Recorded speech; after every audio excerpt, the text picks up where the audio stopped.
이런 문제는 그냥 보자마자 찍으시면 됩니다. 우리 시험의 합격은 60점이니까요. 안녕하세요. 기출지문을 연구하는 모래시케입니다. 공인중개사 시험을 준비하시는 수험생 여러분, 오늘은 합격을 위한 부동산 학개론, 학습 전략에 대한 주제로 이야기해보고자 합니다. 바로 시작하겠습니다. 부동산 학개론, 어떻게 공부할 것인가? 개론이라는 과목은 공인중개사 시험 과목 중에서 유일하게 법이 아닌 학문의 영역에 있는 과목입니다. 개론을 제외한 나머지는 전부 법이지요. 개론이 학문이라는 점은 개론을 공부하는 데 있어서 상당히 중요한 포인트인데, 학문이기에 딱히 정해진 시험 범위도 없고 출제가 되는 근거도 정하기 어렵습니다. 법은 해당 법령이라는 명백한 시험 범위와 출제 근거가 있는데 반해 학문은 그 범위라고 할 만한 것이 너무나 방대하기 때문이죠. 즉, 무엇을 통해 어떻게 공부해야 할지 가이드라인이 없다면 한없이 막막해진다는 뜻입니다. 그렇기에 시험 문제를 출제하시는 분들도 아무 책이나 막 가져와서 아무 이론이나 막 낼 수 없습니다. 그렇게 냈다간 아무도 못 풀게 되니까요. 출제진들은 그럼 개론 시험 문제를 출제하는 데 있어서 무엇을 기준으로 삼아서 출제할까요? 바로 기출입니다. 과거 기출 문제들을 면밀히 검토해보고 이런 주제에 이런 개념들을 출제했구나 하는 걸 파악한 후에 출제되었던 내용들을 중심으로 출제할 수밖에 없습니다. 그래서 개론은 그야말로 기출이 가장 중요한 과목입니다. 과목의 특성상 거의 모든 문제들을 기출된 내용들을 참고하여 출제할 수밖에 없기에 기출은 수험생들이 개론 학습을 하는 데에 있어서 그 가이드라인을 제시해주기 때문입니다. 총론, 경제론, 시장론, 정책론, 투자론, 금융론, 관리개발론, 감정평가론, 이렇게 8개의 각기 다른 이론을 구체적으로 파고 들어가며 공부를 할라치면 대학교 교재 수준의 책 10수권을 봐야 할 것입니다. 공인중개사 수험생 중 경제학 원론 같은 책을 보면서 경제론 공부하거나 감정평가에 관련된 교재를 별도로 구입해서 대비하는 수험생이 있습니까? 실제 공인중개사 수험생들은 기본서 또는 요약서 한 권으로 공부하지 않습니까? 그 이유는 개론은 그렇게 디테일하게 공부할 필요가 없기 때문입니다. 말 그대로 개론이기 때문이지요. 그래서 모든 수험생들은 당연히 기본서 또는 요약서 한 권으로 공부하는 겁니다. 그렇다면 기본서 또는 요약서는 어떤 책일까요?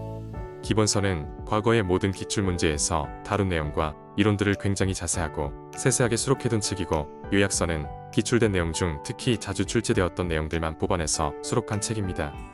즉, 기본서든 요약서든 결국 기출된 내용이 베이스가 되고 있는 것이고, 기본서를 보든 요약서를 보든 모든 수험생은 기출 내용을 공부하고 있는 셈입니다.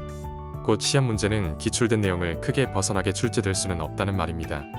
그럼 새로운 개념이 처음으로 출제된 문제는 어떻게 할까요? 물론 만점 방지용이나 난이도 조절 차원에서 기출 외 신개념 문제가 몇 개씩은 나오기도 합니다. 이런 문제는 그냥 보자마자 찍으시면 됩니다. 우리 시험의 합격은 60점이니까요. 비슷한 의미에서 계산 문제에 대해서도 살펴보겠습니다. 개론은 계산 문제가 9에서 10문제 나옵니다.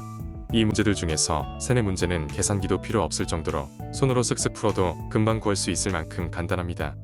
이런 문제에 해당되는 개념들은 꼭 열심히 공부해서 최소 2에서 3문제를 맞추도록 해야 합니다. 하지만 나머지 6에서 7문제는 내용도 난해하고 계산도 복잡하여 실전에서 풀어낸다는 게 현실적으로 매우 무리입니다. 많은 수험생들이 계산 문제를 울면서 억지로 공부는 하지만 실전에서 거의 못 풉니다. 시험장에서 계산기를 두드리는 사람들이 거의 없다는 많은 수험생들의 증언이 이를 증명하고 있죠. 그래서 저는 과감히 제안드리건대 복잡한 계산 6에서 7문제는 애시당초 포기하라고 말씀드리고 싶습니다. 아예 공부조차 하지 않기를 권합니다. 6에서 7문제를 제외하면 풀어야 할 문항수가 33에서 34문제로 줄게 되니 시험 중에 시간이 부족할 일도 없게 되고, 무엇보다 개론을 공부함에 있어서 스트레스가 확 줄어듭니다. 개론 공부를 어렵게 만드는 요인 중 하나가 이 계산 문제인데, 복잡한 계산 문제들을 버리면 개론 공부의 난이도가 체감적으로 엄청나게 줄어듭니다. 계산 문제, 물론 공부하면 할 수 있습니다. 문제는 효율의 차원입니다.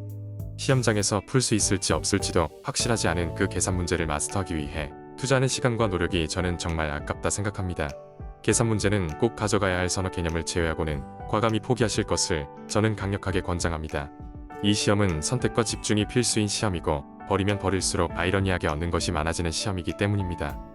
개론은 기출에서 반복되는 비중이 매우 높기 때문에 기출만 잘 공부하셔도 60점은 충분히 뽑아낼 수 있습니다. 동차를 공부하시는 분이라면 더더욱 개론은 핵심만 심플하게 공부하셔야 합니다.